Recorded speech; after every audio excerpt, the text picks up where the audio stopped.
I kind of planned to stop with science.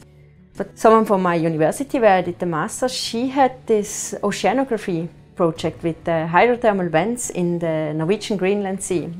She gave me her proposal to read, and I started to realize actually how fascinating this hydrothermal system and submarine volcanoes, how fascinating it actually is, where the new seafloor is built and the chemical reactions that are going on and what kind of information they give you about life or energy availability for microbial activity that actually connects the inner earth, the ocean and then the atmosphere. So this whole circle, I kind of thought, whoa, okay, this is a good field.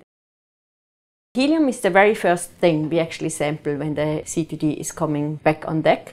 We are actually afraid that we would lose some of the helium because it's degassing from the bottle, and on the other hand we also don't want it contaminated by the helium that is in the atmosphere. I'm mostly doing the crimping part of the sampling, and who is helping me taking the samples out at the CTD rosette. So he would be the one taking the tubes, the copper tubes, attaches it to the CTD, let the water run through and banging the tube until he can't see any bubbles anymore.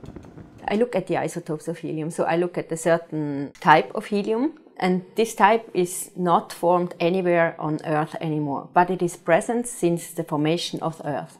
And this special type of helium is only degassed by volcanic eruptions or hydrothermal vents. So as soon as we find this helium in the water column, we are absolutely sure there must be an eruption site close. So this is why we are very excited about the helium. We also use the helium as an oceanographic tracer. That means we can actually track back a hydrothermal source over like 100 kilometers. So these plumes would travel like really fast. So most of the other species like methane or hydrogen, this you wouldn't see anymore. But the helium, because it doesn't do any reaction with anything and it's just diluted, so you can track it down to really long distances. What is not so exciting is that I cannot measure it here. It will be a few months from now, actually. Every time I go to sea, I really like it. For me, it's a long trip, but for me, it's always a little adventure.